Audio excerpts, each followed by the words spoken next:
C'est bon. Ok. Donc voilà, je vais prendre 7 minutes pour vous parler du management humain avec une première partie sur ce que c'est que l'humain et une deuxième partie sur ce que c'est que le management. On va dire, disons, on va faire 2 fois 5 minutes, d'accord? Ça va être un petit peu interactif. Voilà. Donc, première question, en fait, j'étais assez jeune quand je me la suis posée, c'est quoi un être humain? Alors, est-ce que vous avez des idées sur comment est-ce que vous reconnaissez un être humain d'abord? Alors, première réponse? C'est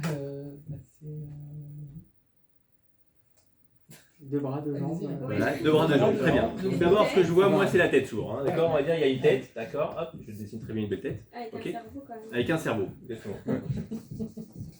Ok. C'est pour ça qu'on dit que c'est important qu'il ait un QI. D'accord? Donc ça, c'est le premier truc qu'on voit dans l'être humain, c'est qu'il a un quotient intellectuel. D'accord? Première chose. Deuxième chose, effectivement, il a des bras et des jambes. Donc vous allez voir que je dessine très très bien. Alors, on va dessiner une jambe. Hop, une jambe, aussi une jambe. Et puis aussi une deuxième jambe. Ok, voilà. Et un bras. Toc, toc. Et un et un deuxième. Ok. Donc ça, les gens qui sont très forts, on dit qu'ils ont un quotient physique très fort. Un QP. Quotient physique. Parce qu'il faut être en forme et il faut bien tenir ça. Ok. Qu'est-ce qu'il y a d'autre maintenant pour un être humain par rapport aux animaux peut-être? Qu'est-ce qui manque sur ce schéma? Un corps. Et dans le corps, le plus important, c'est le Cœur, quotient émotionnel. le cœur, exactement. Hop, on a un quotient émotionnel. Et c'est pour ça qu'en gestion du changement, on apprend toujours qu'on fait du see, feel, change. On doit voir, comprendre, on doit ressentir et on agit.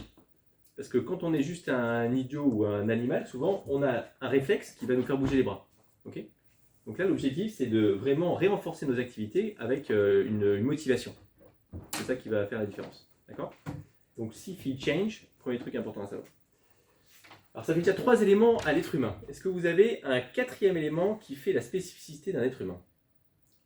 Spirituel. Le spirituel. Très bien. Alors ça, je vais le dessiner avec une petite flamme.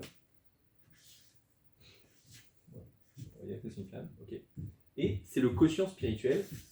On va dire le QS. Ok. C'est la raison pour laquelle vous vous levez le matin. C'est pourquoi est-ce que je suis là? D'accord? Donc, il y a 4 questions qui sont liées à ce système-là. On a le QI. Les gens avec leur cerveau, ils se demandent bien mais, comment faire. Donc, c'est souvent le why, le how qui va être là. Okay. La question qui est derrière ça, c'est le how. Comment je vais faire? Okay. Au niveau physique, ça va être le what. C'est qu'est-ce que je fais? Il faut que ça se voit, il faut que ce soit concret. Okay. Qu'est-ce que je fais? Au niveau quotient émotionnel, c'est quoi la question qu'on va se poser, vous croyez, avec le cœur? Ce que je ressens. Oui, ce que je ressens. Ouais. Et avec, si jamais je cherchais une des questions. Pourquoi? Pourquoi? Le pourquoi, c'est le why, c'est ici là-haut. Hein, c'est le quotient spirituel, c'est le why. Ah ouais?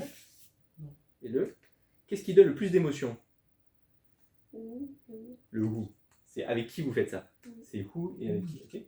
Donc le who, en fait, c'est ça qui va vraiment être important. Souvent, quand on crée l'émotion, parce qu'on est dans une équipe et qu'on a une interaction avec quelqu'un. On peut avoir une émotion très forte en gagnant un match, c'est toujours en relation avec quelqu'un, ou on peut avoir un plaisir intellectuel, ok, on se crée des émotions, mais les plus grandes émotions, c'est celles qu'on a quand on est avec les autres. D'accord? Donc c'est super important d'avoir cette relation. Donc ça, c'est 4 dimensions, les 4 éléments de ce que c'est qu'un être humain. Donc ça, c'est ce que je croyais. Disons que je m'étais arrêté là quand j'avais 20 ans, pour moi, c'était à peu près ça. Puis petit à petit, à 25-30 ans, je me suis aperçu qu'il fallait quand même rajouter le why. Mais j'ai découvert un 5e élément il n'y a pas très longtemps. Qu'est-ce que ça pourrait être le 5e élément dans ce que c'est qu'un être humain, à votre avis? L'interaction à l'autre. Ouais, donc ça va être le lien que tu vas avoir avec les autres. Ouais. Mais pour pouvoir avoir ça, il y a un 5e élément qui est en fait la congruence. C'est-à-dire que ça va être très bien si et seulement si tu arrives à avoir un alignement entre tes différentes dimensions. Parce qu'il y en a qui ont un why, qui disent sur Terre, je suis là pour aider les autres, et ils passent leur temps à faire autre chose, quoi. Okay, par exemple. Okay. S'il y en a qui ont des passions, si vous avez une passion, mais que vous faites un travail qui va être décalé avec ces passions, et vous sentez que vous n'êtes pas en alignement avec vous-même, et donc vous n'êtes pas, pour moi, un être humain qui est cohérent et congruent. Quoi. D'accord ? Donc pour pouvoir être un bon être humain, il faut pouvoir avoir cet alignement avec ces 4 éléments. Et c'est pour ça qu'il faut d'abord les identifier. Pour moi, qu'est-ce que je fais de ma journée? Où est-ce que je trouve mes émotions? Qu'est-ce qui me motive et à quoi je pense au jour les jours et le pourquoi je suis là. Quoi. Okay ? Donc il faut savoir, avec le temps, Okay, on ne fait pas ça quand on est sorti du lit, quand on est bébé, mais quand on arrive à 25, 30, puis après à 40 ans, c'est important d'avoir les réponses à ces 4 questions et savoir comment on fait l'alignement. Donc ça, c'est ma définition, mon approche sur ce que c'est qu'un être humain. Et maintenant, on va voir comment est-ce qu'on fait pour gérer un être humain ou comment est-ce qu'on fait pour faire du management humain. Alors, pour que ça soit encore plus concret, je vous ai proposé une petite boîte ici et je vais vous demander de prendre dans cette boîte-là une carte de chacune des 4 couleurs. Donc, tu vas voir comme ça. Le bras à vous distribuer. Et en fait, vous avez déjà entendu parler des 4 niveaux, des 4 couleurs, parce que quelque part, ici, il y a le rouge, il y a le vert, il y a le bleu, il y a le jaune. Quoi. Ok ? Bien ? Donc, non, une de chaque couleur. Chacun prend 4 cartes, une de chaque couleur. Okay. Et un truc qui est assez intéressant, c'est que ceux qui connaissent Simon Sinek, c'est un grand penseur qui a expliqué que le plus important c'était le why. Start with why. Simon Sinek. Simon Sinek. C'est comme ça, avec un secret, ok. Et bien lui, en fait, ce qu'il fait, c'est qu'il dessine ça, mais avec la vue du dessus. Il ne le savait pas, mais en fait, au milieu, tu vas avoir le why. Ensuite, autour, tu vas avoir le how. Autour, le who. Et à la fin, le what. Et en fait, quand les gens regardent votre produit ou regardent ce qu'ils font, regardent ce que vous faites, ils voient toujours le what. Qu'est-ce que vous faites, okay. Mais si vous voulez arriver à les inspirer et leur expliquer, vendre un produit ou leur donner envie de travailler avec vous, eh ben, il faut commencer par le why, par le centre. Okay, il faut expliquer pourquoi on est là. Chez Local MSAT, on est là pour transformer des visions stratégiques en business case concret. Okay, donc ça, c'est le why de nos activités. Et on le fait comment? Ben, on le fait en expliquant ce que c'est qu'un digital twin, en expliquant des choses assez concrètes, assez compliquées au niveau conceptuel, mais qu'on rend concrètes avec les business cases. D'accord? Ça va? Donc, ce que je vous propose, c'est de mettre les 4 cartes avec le côté, avec le petit dessin devant vous. Et vous allez voir qu'en fait, il y a quelques mots-clés. Et donc, par exemple, si je lis ce qui a marqué sur épanouissement, il y a des choses qui sont importantes comme les valeurs, le but, le sens, l'harmonie, le développement, l'évolution, la coopération. Ça, c'est tous les mots-clés qui sont liés aux gens pour qui le plus important, ça va être le jaune. Donc, ça va être le why dont on a parlé. Ceux qui peuvent être rouges, ça va être plutôt des mots-clés genre professionnalisme, excellence, résultat, créativité, choses comme ça. Par contre, ceux qui sont plus bleus dans le contrôle, pour eux, les plus importants, ça va être le respect du pouvoir, l'organisation, les règles, les processus. Okay, la stabilité, ça va être important. Okay, et enfin, ceux qui sont en vert, c'est plutôt dans la collaboration. Donc ça va être plutôt l'équité, la relation, la diversité, la confiance. Vous avez des mots comme ça qui vont être importants pour eux. D'accord ? Donc juste, quand vous lisez ça, à votre avis, vous pour vous-même, vous pouvez classer les cartes dans la plus importante à la un peu moins importante, par exemple. Okay, il n'y a pas de mauvaise carte, encore une fois. Mais c'est juste important de pouvoir voir ça.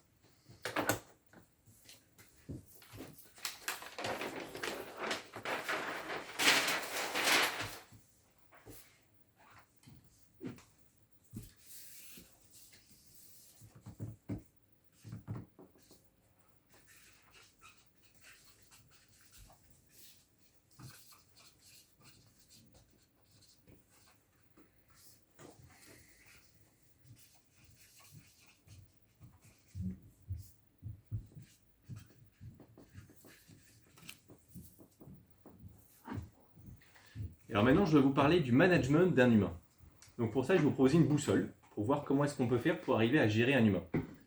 Là, je vous fais les axes classiques de comment est-ce qu'on peut distinguer les gens. Il y a les gens qui sont orientés résultats et ceux qui sont orientés relations. Ceux qui sont plutôt introvertis dans la réflexion et ceux qui sont extravertis dans tout ce qui va être visibilité. D'accord ?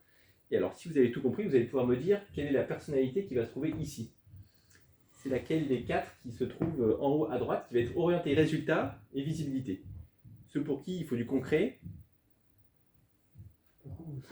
le rouge. Okay, donc c'est ceux qui ont, on va dire, les bras, hop, comme ça, un bras et une jambe. Okay.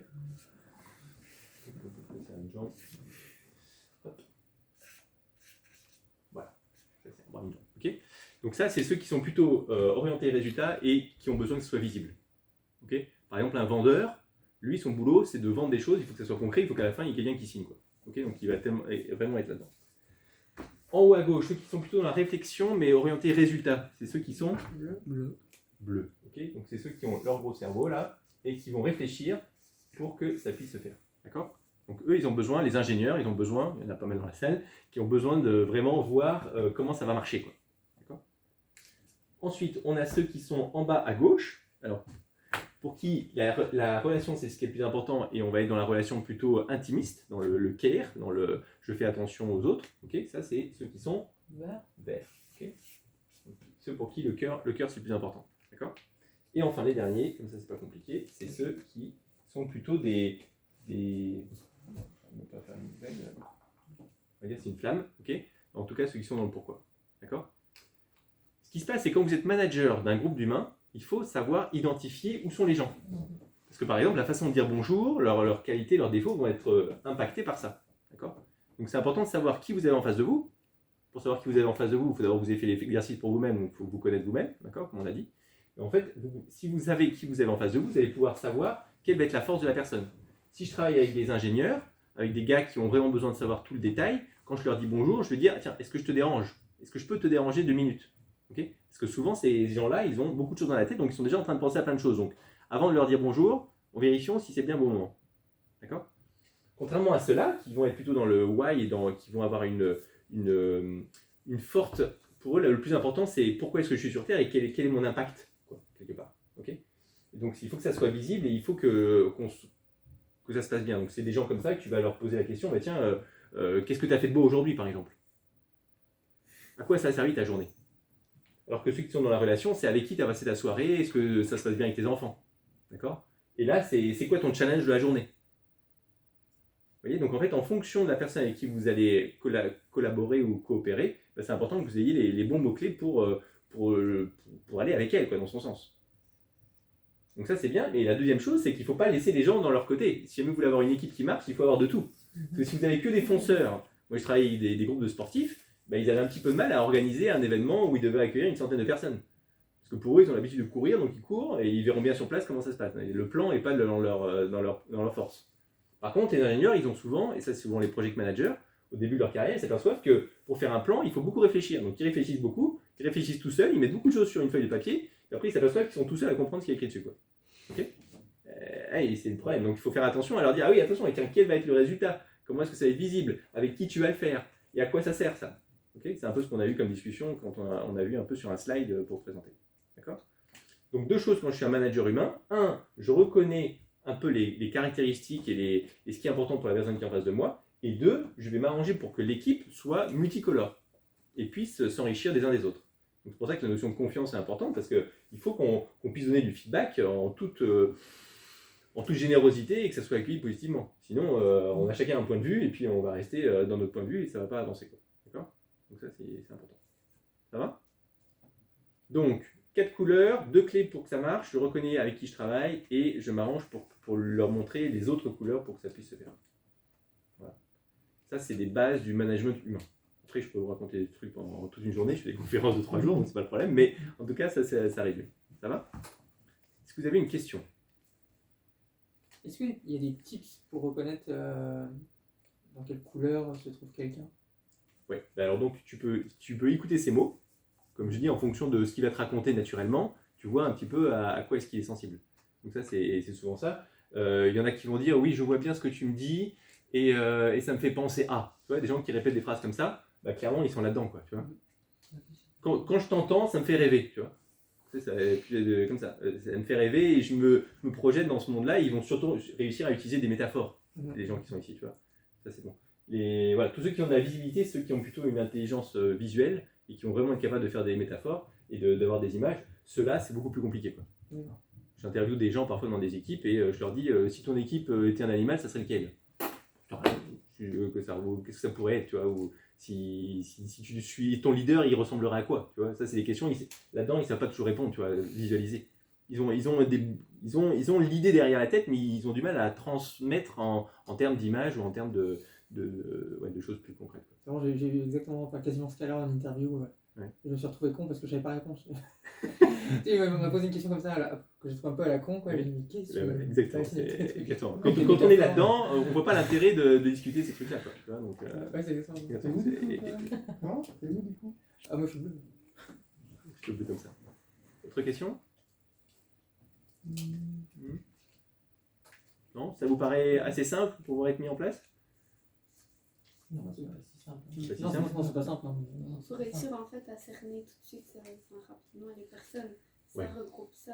Mais il ne faut pas que vous deveniez un psychopathe de la psychologie, c'est-à-dire il faut absolument que je sache décoloriser, tu vois. Naturellement, tu vas comprendre, mais petit à petit, avec le temps, quand tu gères des équipes, tu t'aperçois qu'il y a des traits de personnalité. Donc il faut juste les utiliser correctement et voir comment après tu les intègres aux autres. Donc il ne faut pas tout de suite être un expert. Il y a plein de tests, que ce soit MBTI, Insight Discovery ou DISC, enfin il y a plein d'outils qui sont faits pour ça, mais il y a des gens qui deviennent des experts psychologues et après quand ils voient une personne, tout de suite ils analysent tout, mais ces gens-là ils sont plus sociablement acceptables puisqu'en fait on a l'impression qu'ils manipulent les autres. C'est pour ça qu'il faut rester vraiment très général et on ne met pas les gens dans une case et ils ont le droit de bouger aussi. Ça va?